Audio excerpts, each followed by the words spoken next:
நாள் ஃபுல்லா மழை பெஞ்சு 2வது நாள் அந்த மேட்ச் ரெசியூம் ஆகி அவனுங்க 200 பிளஸ் இல்ல அது 15 ஓவர்ஸ்ல அடிக்கணும் அப்படின்ற மாதிரி வந்ததுக்கு அப்புறமா ஓகே நல்லா ஆடிட்டு இருந்தானுங்க எல்லாரும்.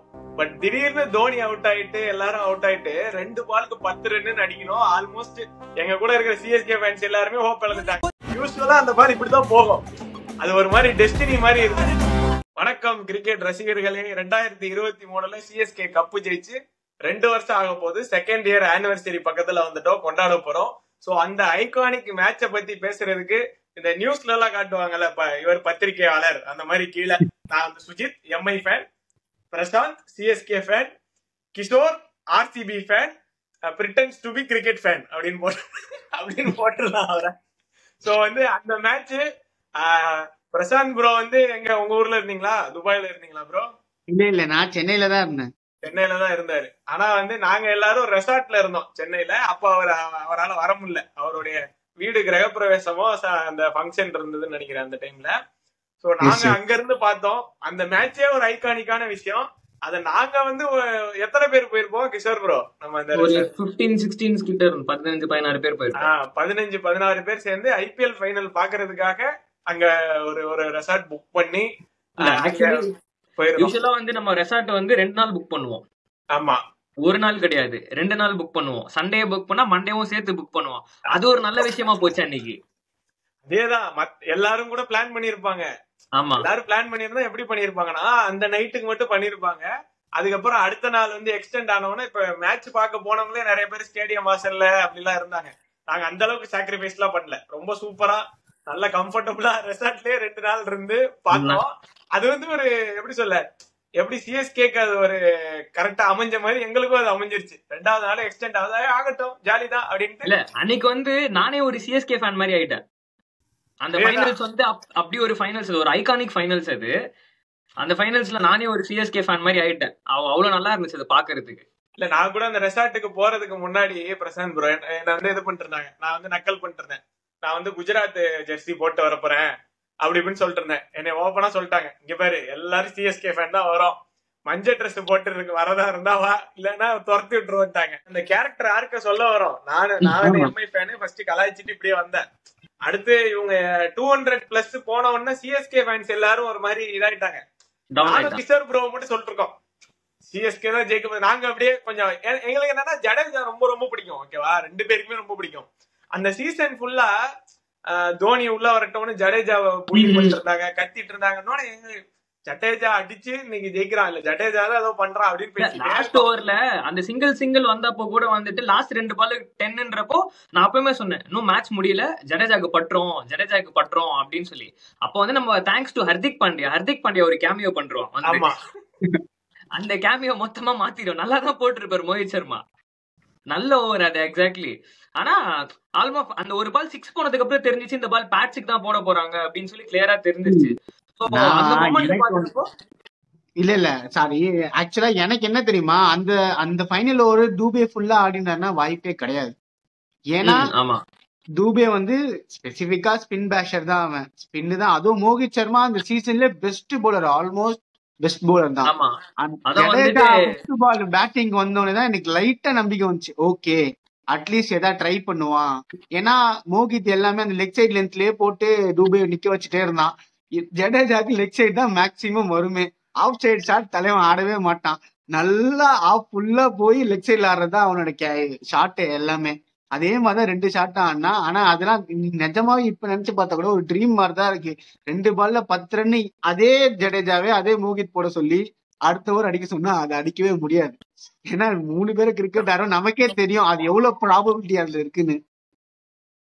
இல்ல அதான் 9 கிரகங்களும் உச்சம் பெற்ற ஒருவனா அன்னைக்கு இருந்தாரு கரெக்டா. ஆனா அது எல்லாமே எப்படி இருந்ததுன்னா, அது ரைடுவோட லாஸ்ட் சீசன் ஆனிச்சு 2022லயே இது பண்ணிருந்தாரு. அந்த இன்னும் ஒரு வருஷம் ஆடுங்க எக்ஸ்டெண்ட் ஆகுனாங்க. தோனியோட லாஸ்ட் சீசன் தான் எல்லாருமே நம்பிட்டு இருந்தோம். சோ இது எல்லாமே தோனியோட லாஸ்ட் மேட்சா ஐபிஎல்ல முடியறதுக்காக நடந்திருக்கு இந்த டெஸ்டினி நினைச்சிட்டு இருந்தோம்.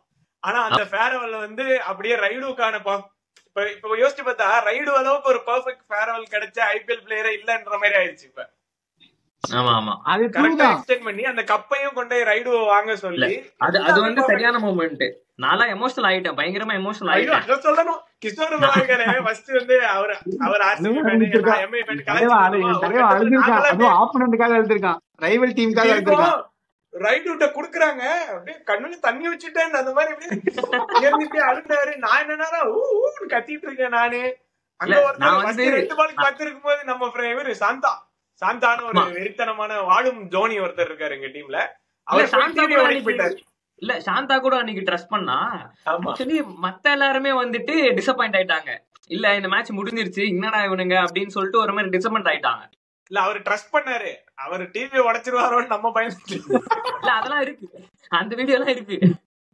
ஆமா, இதுல அந்த செலிப்ரேஷன் வீடியோ, அங்க நடந்த வீடியோ எல்லாம் பாக்குறோம். எல்லாரும் சட்டையை கழட்டிட்டு எமோஷன்ஸ் எல்லாம் உள்ள மிக்ஸ் பண்ணி விடுங்க. அதெல்லாம் அந்த வீடியோ பாக்கும்போது நான் மிஸ் பண்ணிட்டேனேன்னு தோணுச்சு எனக்கு. நிஜமாவே அந்த ஹவுஸ் ஒர்க் இல்லைன்னா நான் கண்டிப்பா போயிருப்பேன். ஒரு மாதிரி ரா எமோஷன்ஸ். அந்த பவுண்டரி அவன் ஜடேஜா லைட்டா ஒரு புஷ் கொடுத்து ஒரு கட் அடிச்ச உடனே அப்படியே கேமரா திருப்பினா ஃபர்ஸ்ட் லோகேஷ் கை தட்டுறான், செகண்ட் வேலண்ணா அவர் என்ன பண்றாருன்னு தெரியல, குதிக்கிறாரு, சோபால இருந்து எகிரி குதிக்கிறாரு, கிஷோர் கீழே உட்காந்து இருக்கான். ஒரு மாதிரி எமோஷனலு மிக்சரா இருந்தது அந்த வீடியோ பார்க்கும் போது, செம்மையா இருந்தது. மிக்சர்லாம் நிறைய இருந்தது, அதனாலதான் எமோஷனே வந்தது. என்ன ப்ரோ, அதனால கூட வைக்கலாம், உண்மை முகம். அதனால வந்து நான் வந்து பெரிய தோனி ஃபேன் கிடையாது, எனக்கு தோனி பிடிக்கும், பட் ஆனா ஃபேனான்னு சொன்னா கிடையாது, ஜென்ரலா பிடிக்கும் தோனி, அந்த மாதிரி தான். அந்த மொமெண்ட் வந்து எந்த ஒரு கேப்டனா இருந்தாலுமே அவ்வளவு யோசிச்சு ஜடேஜாவை கூப்பிட்டு கொடுக்கலாம். மேபி நீ அம்பாத்தி ராயுடு கூப்பிட்டு ஃபெலிசியேட் பண்ணலாம் லாஸ்ட் மேட்ச் அப்படின்னு சொல்லிட்டு. ஆனா நீ ஜடேஜாவை கூப்பிட்டு வந்து அவங்க 2 பேருக்கிட்டையும் கொடுத்து டிராஃபி வாங்குறது வந்து அது உண்மையிலே ஒரு எமோஷனலான மூமெண்ட் தான். நான் ஃபேன் இல்ல, பட் ஆனா அது எனக்கு கனெக்ட் ஆயிருச்சு. நான் இது எப்ப எக்ஸ்பெக்ட் பண்ணேன்னா, நான் 2011 வேர்ல்ட் கப்ல சச்சினுக்கு பண்ணுவேன் எக்ஸ்பெக்ட் பண்ணேன். இதை நான் மேபி வந்து நம்ம வேர்ல்ட் கப் சச்சின் கையால வாங்கிருக்கலாம், இத்தனை வருஷமா வெயிட் பண்ணதுக்கு அதை விட ஒரு பெரிய ஹானர் வந்து சச்சினுக்கு எதுவுமே கிடைக்காது அப்படின்னு சொல்லி அப்போ எக்ஸ்பெக்ட் பண்ணப்போ அது நடக்கல. பட் ஆனா இது ஒரு சின்ன டோர்னமெண்டா இருந்தாலுமே ஓகே, இவங்களுக்கு இதுதான் கரெக்டா நடக்கணும் அப்படின்னு சொல்லி இது ஸ்கிரிப்டடா என்னவோ இல்ல, மேபி அது வந்து ஒரு இன்டர்நேஷனல் டோர்னமெண்ட் அப்படி ஃபெசிலிட்டேட் பண்ண முடியாதுன்னா நம்ம இது நம்மளோட லீக் T20 லீக் இது டசன்ட் மேட்டர். ஏன்னா யார கூப்பிட்டு லெஜெண்ட்ஸ் தான், அப்படிதான் நான் இதை பார்த்தேன். ஆக்சுவலா நீ சொன்ன பாயிண்ட் வேலிடான பாயிண்ட் தான். ஆனா சச்சின் அப்படி கூப்பிட முடியாது, ஏன்னா அது இன்டர்நேஷனல் டோர்னமெண்ட், அந்த அரேனா வேற இந்த அரேனா வேற இல்ல.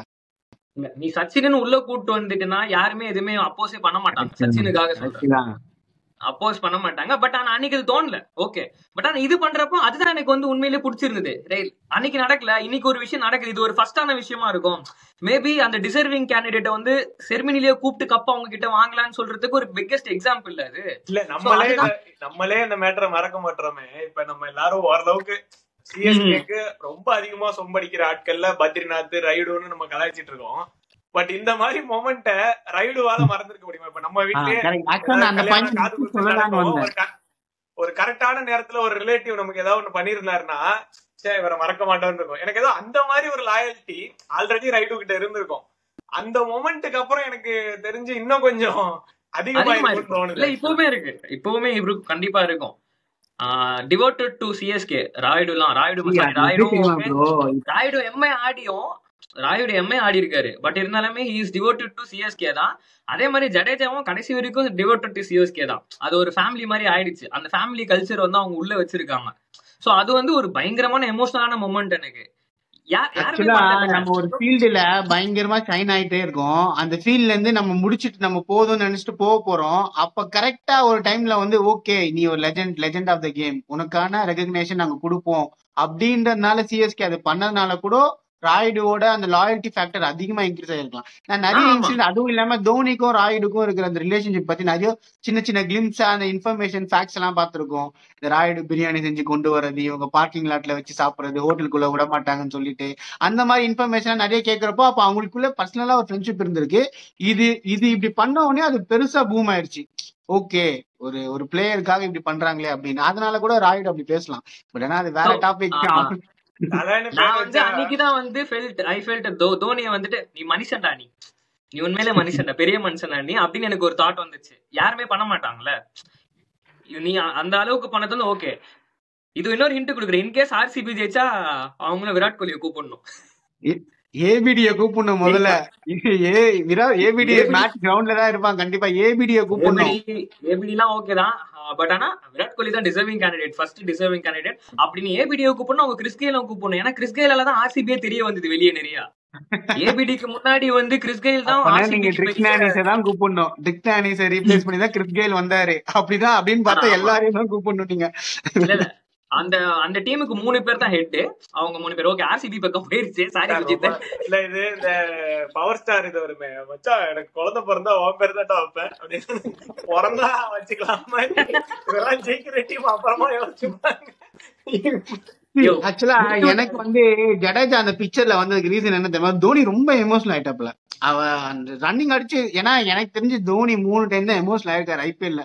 ஃபர்ஸ்ட் தடவை அந்த ஹெல்மெட் பஞ்ச் பண்ணது அந்த கம்பேக் அப்போ. செகண்ட் டைம் வந்து அந்த நோபால் இஷ்யூ ஆர்ஆருக்கு அகேன்ஸ்டா உள்ள இறங்கி வந்தது, கிரவுண்ட் உள்ள வந்து தலைமை டென்ஷன் ஆகி வந்தது. 3வது எனக்கு தெரிஞ்சு இந்த எமோஷன், இந்த டாப் 3 தோனி எமோஷன்ஸ்ல இது வந்து ஃபர்ஸ்ட்ல இருக்கும்னு நினைக்கிறேன். ஏன்னா தண்ணி வந்துருச்சுன்னு அந்த போஸ்ட் மேட்ச் பிரசன்டேஷன்ல தலைவர் சொல்லிட்டான், இந்த மாதிரி எனக்கு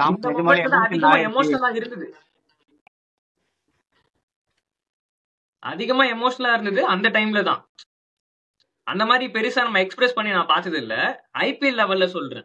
அந்த மாதிரி பெருசா டெஸ்டினி மாதிரி தான் இருந்தது. ஒரு 1 lakh பீப்புளுக்கு இன் ஃப்ரண்ட் ஆஃப் ஒரு மேட்ச் 3 days நடக்குது. அதுவும் வந்து 2 நாள் மழையில நின்னப்போ 3rd நாள் நின்றுச்சுன்னா யார் டாப் ஆஃப் த டேபிள் போயிருவாங்களோ அவங்களுக்கு தான் கப்புன்னு சொல்லி ஒரு கிரிக் பஸ்ஸோட இதெல்லாம் எடுத்து போட்டுட்டு பயங்கரமா சோசியல் மீடியால ஸ்ப்ரெட் ஆயிட்டு இருந்தது.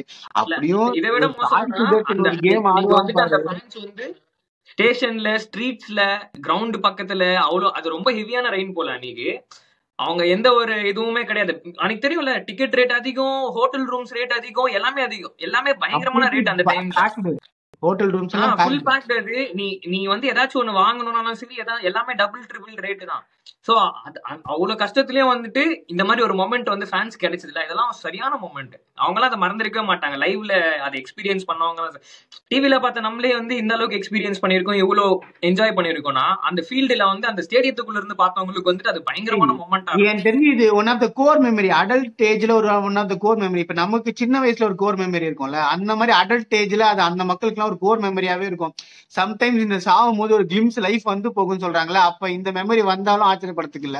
ஏன்னா 1 லட்சம் மக்களுக்கு அகைன்ஸ்டா ஒரே எமோஷனை எடுத்துட்டு கொண்டு வரதெல்லாம் பயங்கரமான எமோஷன் தான். அதெல்லாம் இன்னும் வாட்டி அதை ஃபீல் பண்ணுவோமா தெரியாது. அதனால சொன்னோன்னே எனக்கு வேற ஒரு கோர் மெமரி ஞாபகம் வந்து மண்டை காயுது சார். 1 லட்சம் பேருக்கு அகைன்ஸ்டா ஒரு எமோஷன் கிரௌட நவம்பர் 19 வானா தலைவரே, அந்த நவம்பர் 19 வானா தலைவரே, அதை மறக்க முடியல தலைவரே, அது வானா தலைவரே.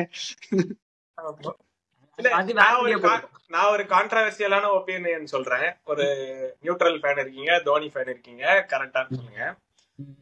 ஒருவேளை அந்த ஃபைனல்ஸோடயே தோனி ரிட்டையர்ட் ஆயிருந்தா தோனியோட career would have been even more legendary. இந்த அளவுக்கு இப்ப வர ஹேட் கமெண்ட்ஸோ இவ்வளவு ஹேட்டர்ஸோ கூட வந்திருக்க மாட்டாங்க அப்படின்னு நான் நினைக்கிறேன். இது கரெக்டா தப்பா? கரெக்ட் தான். அன்னைக்கு ஆயிருந்தா அதை விட ஒரு நல்ல மொமெண்ட் இருந்திருக்காது தோனியோட கரியர்ல. அது ஒரு பெரிய மைல் ஸ்டோனு, ஒரு கம்ப்ளீட் கிடைச்சிருக்கும். பட் ஆனா ஒரு பிளேயரா வந்து தோனி வந்து சென்னையில ரிட்டையர் ஆகணும்னு ஆசைப்பட்டதும் தப்பு கிடையாது. ரிட்டையர்மெண்ட் கொடுக்கறது தான் பெஸ்ட் நினைச்சிருப்பாங்க. யாருப்பா இவரை வச்சுட்டு நம்ம இந்த கேள்விய நம்ம தலை தோனியே கூப்பிட்டு கூட கேட்டு அவரே ஆன்சர் பண்ணிடுறாரு போல, இவர்கிட்ட கேட்க முடியலப்பா. நமக்கு ஒரு விஷயம் ரொம்ப பிடிக்கும், பட் ஆனா அது நாள் பட அப்படியே இருந்துட்டே இருந்தா அது மேல இருக்க அந்த அட்ராக்ஷன் குறைஞ்சிட்டே வரும். we used to do it ஆகுறப்போ அது குறையும். எல்லாருக்குமே அது நார்மல் தான். இப்போ அந்த 2023 ரிட்டையர்மெண்ட் கொடுத்திருந்தா உண்மையிலே இவ்வளவு ஹேட்ரட் கமெண்ட்ஸ் இருந்திருக்காது. இந்த மாதிரி ஆக்சுவலி அப்பவே வந்து இந்த ஃபேன்ஸ் எல்லாம் பயங்கரமான ஃபாலோவிங், அந்த டைம்ல சரியான ஃபாலோவிங். இந்த எல்லா ஸ்டேடியத்திலயும் வந்து எல்லோ கலர் ஜெர்சி போட்டு நான் ஒரு சில மேட்சஸ் எல்லாம் பார்ப்பேன். ஆர்சிபி மேட்ச் ஆக்சுவலி இது ஐபிஎல்ல பொறுத்த வரைக்கும் பெரிய டீம்னா 3 டீம் தான். கேகேஆர் கூட 4வது தான். பெரிய டீம்னா 3 டீம், எம்ஐ, ஆர்சிபி. இதுல 2 பேர் வந்து பயங்கரமா காம்படிஷன்ஸ் வின் பண்ணி ஈக்குவலா இருப்பாங்க. ஒருத்தன் ஒண்ணுமே பண்ணாமே அவங்க கூட வந்து நின்றுட்டு இருக்கான்.